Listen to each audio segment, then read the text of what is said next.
um ser de poder e autoridade inimagináveis. Ele é o comandante das forças do bem e o inimigo jurado das forças do mal. Mergulharemos nas páginas da Bíblia para desvendar o papel fundamental do arcanjo Miguel, o comandante das hostes celestiais, e sua inabalável missão de defesa da justiça divina. Será uma jornada fascinante pelo mundo dos anjos, sua imbatibilidade e como eles servem como os guardiões mais eficazes dos fiéis. Este é um relato que vai desvendar mistérios e desafiar suas concepções sobre o conflito eterno. Na vastidão do universo, um nome brilha com singularidade e majestade: Arcanjo Miguel. A Bíblia, fonte incontestável de sabedoria, reserva o título de arcanjo exclusivamente para ele. Em Judas, versículo 9, somos apresentados a Miguel, o arcanjo, um ser de luz e poder incomparáveis. Mas o que faz de Miguel um arcanjo?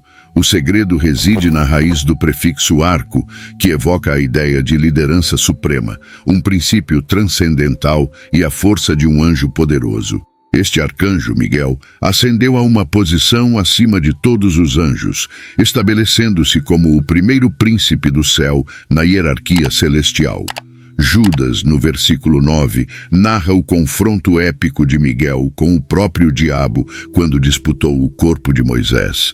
E, surpreendentemente, ao invés de acusar o maligno, Miguel proclamou humildemente: "O Senhor te repreenda." No entanto, um ponto de clareza deve ser estabelecido. Na narrativa bíblica, há somente um arcanjo. A palavra arco, com sua conotação de princípio, torna Miguel o mais proeminente dos santos anjos. Seu nome de batismo, Miguel, nos desafia com uma pergunta fundamental: quem é como Deus? No Antigo Testamento, Miguel emerge como uma figura profundamente associada à nação de Israel, sendo chamado por Deus de o príncipe de seu povo escolhido. Ele assume, de certa forma, o papel de primeiro-ministro na administração divina do universo, sendo o administrador angelical incumbido de proclamar julgamentos. O livro de Daniel, no capítulo 12, versículo 1, nos revela o seu compromisso com a proteção do povo de Deus. Naquela época, Miguel, o grande príncipe que protege o seu povo, surgirá. Haverá um tempo de angústia tal como não aconteceu desde o início das nações até então. Mas naquela época seu povo, todos cujo nome é encontrado escrito no livro, será entregue. Seu papel central é atuar como o mensageiro da lei e do julgamento divino. Isso se manifesta quando o encontramos em Apocalipse capítulo 12, versículos de 7 a 12, liderando um exército na batalha contra Satanás, o grande dragão, e todos os seus demônios. À medida que nos aproximamos da luta final nos anais da história, Miguel e seus anjos estarão no epicentro da guerra titânica do universo. Esta batalha anunciará a derrota de Satanás e de suas trevas. À medida que se preparam para a luta, a Bíblia nos ensina que Miguel emergirá triunfante, fazendo até mesmo o inferno tremer e o céu se alegrar. Embora nos seja concedido apenas um vislumbre das razões que levaram à queda dos anjos, uma verdade é incontestável. A rebelião contra Deus foi o que os lançou na escuridão. Em 2 Pedro, capítulo 2, versículo 4, aprendemos que Deus não poupou aos anjos que pecaram, mas lançou-os no inferno e os prendeu nas correntes da escuridão para serem julgados. A desafiante rebelião de Lúcifer, seguida pela queda de aproximadamente 1/3 dos anjos que se uniram a ele em sua maldade, representa o maior desastre da história de toda a criação. Mas quando ocorreu, a questão crucial não é quando os anjos foram criados, mas quando caíram. É difícil acreditar que a queda tenha ocorrido antes de Deus colocar Adão e Eva no jardim do Éden. Até esse ponto, a criação angelical era boa, por inferência. Por quanto tempo Adão e Eva desfrutaram o Éden antes de serem tentados por Satanás? Essa é uma questão que permanece sem resposta, uma incógnita na história. No entanto, esse mistério pode ser comparado às crises atuais que enfrentamos. Isaías capítulo 14, versículos de 12 a 14, revela a origem desse conflito titânico. Como caíste do céu, ó estrela da manhã, filha da alva. Como foste lançado por terra, tu que debilitavas as nações. E tu dizias no teu coração: eu subirei ao céu, e acima das estrelas de Deus exaltarei o meu trono, e no monte da congregação me assentarei, da banda dos lados do norte. Subirei acima das mais altas nuvens, e serei semelhante ao Altíssimo. Antes de sua queda, Lúcifer era um ser resplandecente, um anjo de luz. Ezequiel capítulo 28 nos pinta um retrato vívido dele. Alguns acreditam que quando o anjo Lúcifer se rebelou contra Deus e suas obras, 1/3 das hostes celestiais do universo se uniu a ele em sua revolta. Assim, a luta que teve início nos céus prosseguiu na terra, destinada a culminar no Armagedom, com Cristo e seu exército angelical emergindo vitoriosos. Leslie Miller, em seu notável livro All About Angels, observa que as Escrituras, às vezes, se referem aos anjos como estrelas, o que lança luz sobre por que Satanás era chamado de estrela da manhã antes de sua queda.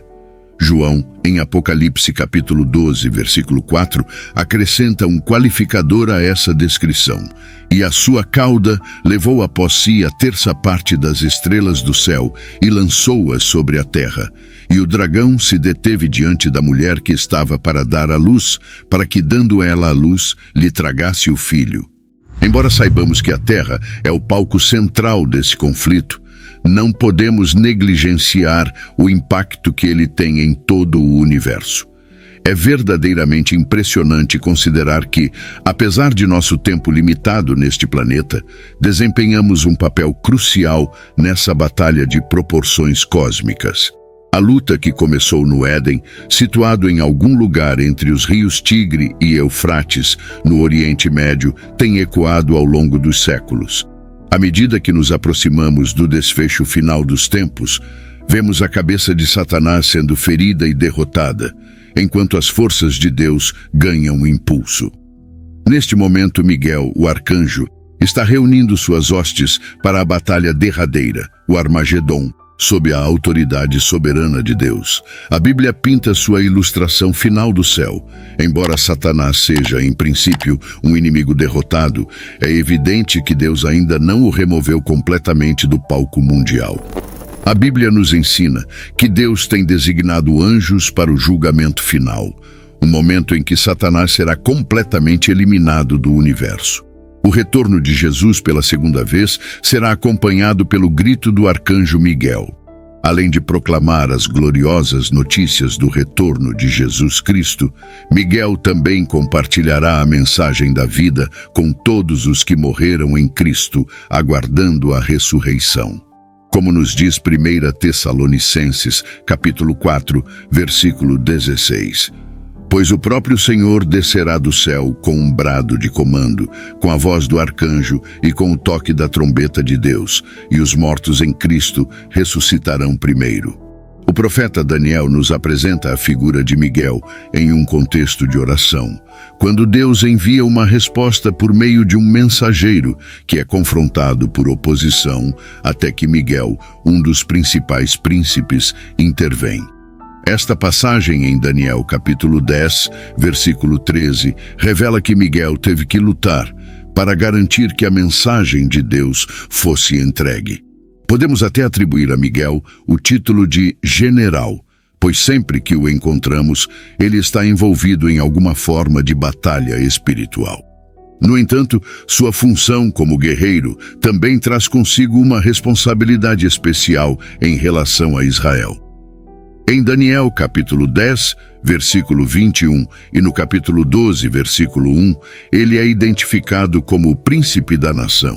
E a profecia nos assegura de que em um tempo de angústia sem precedentes, o povo de Deus será libertado, todos aqueles cujos nomes estão escritos no livro de Deus. É surpreendente como poucas pessoas realmente compreendem a importância das influências angelicais nos assuntos humanos. A luta contínua e feroz entre os santos anjos dedicados a Deus e as forças das trevas alinhadas com Satanás é vividamente revelada no livro de Daniel. Este profeta nos oferece um relato poderoso da batalha que se desenrola no Antigo Testamento. Daniel estava em profundo luto por 3 semanas quando um anjo apareceu diante dele. Durante esse tempo, ele se privou de alimentos, abstendo-se de carne, vinho e loções. Enquanto orava junto ao rio Tigre, um homem vestido de linho surgiu diante dele. Seu rosto brilhava como um raio e seus olhos eram como tochas. Sua voz ecoava como o estrondo de uma multidão. O que é notável é que Daniel foi o único a testemunhar essa visão. Os homens que o acompanhavam não foram capazes de perceber a presença celestial e fugiram aterrorizados. A influência desse ser celestial sobre Daniel era tão poderosa que ele se sentiu completamente enfraquecido. No entanto, quando ele estava prestes a desmaiar, a voz do anjo Gabriel o despertou. O anjo revelou a Daniel que havia sido enviado para ele desde o momento em que ele começara a orar, mas sua jornada foi interrompida por um príncipe demônio que o desafiou em combate, atrasando-o. Nesse momento, o arcanjo Miguel interveio para auxiliar o anjo e permitir que ele cumprisse sua missão junto a Daniel sem obstáculos. O propósito do anjo era transmitir a Daniel uma mensagem sobre os eventos futuros do mundo, especialmente relacionados a Israel nos últimos dias.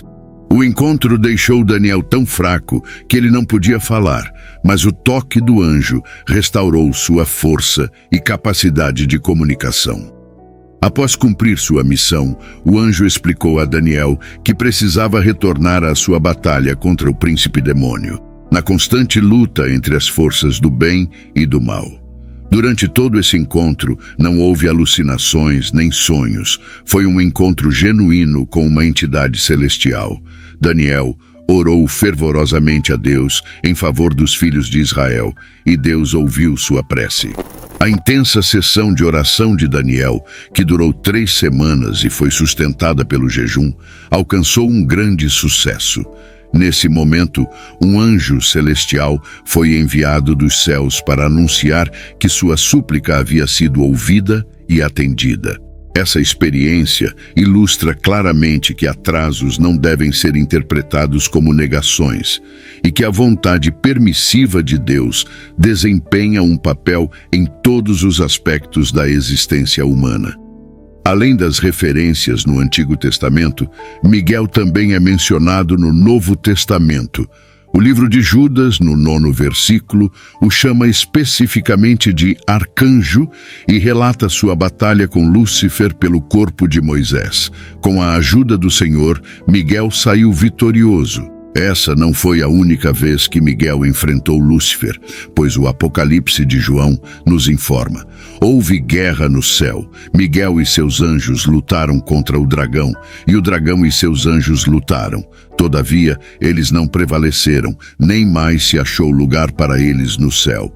E o grande dragão foi lançado fora, a antiga serpente chamada Diabo e Satanás, que engana o mundo todo. Ele foi atirado na terra, e os seus anjos foram lançados com ele.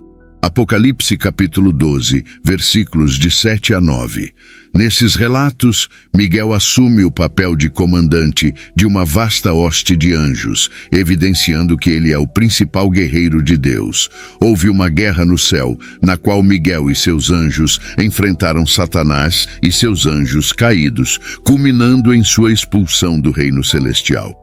Deus mobiliza seus servos para enfrentar o exército desgastado e mal equipado de Satanás. Satanás, no entanto, não é páreo para a força divina, e não há mais lugar para ele nos domínios celestiais. Os anjos de Deus são verdadeiramente invencíveis, destacando a distinção nítida entre as hostes celestiais e as hostes das trevas. Em qualquer confronto, os anjos prevalecem invariavelmente, eliminando totalmente oponentes. Os anjos são amplamente conhecidos por sua intransigência e imbatibilidade. Não há desafio que possa superar a sua força quando estão a seu serviço. Eles funcionam como os mais eficientes guarda-costas dos santos, proporcionando proteção incomparável. como afirma o Salmo 103, versículo 20. Bendizei ao Senhor, vós, seus anjos, que sois poderosos em força e que cumpris as suas ordens, ouvindo a voz da sua palavra. Esses mensageiros celestiais são lendários por nunca falharem e por serem um escudo infalível para aqueles a quem servem. Não existe ameaça que possa resistir à sua força. Eles são, de fato, os guardiões mais eficazes dos santos, que permanecem invictos na defesa do plano divino. Espero que esse vídeo tenha te abençoado de alguma forma. Envie ele para algum amigo. Obrigado por assistir e até o próximo vídeo. Deus te abençoe.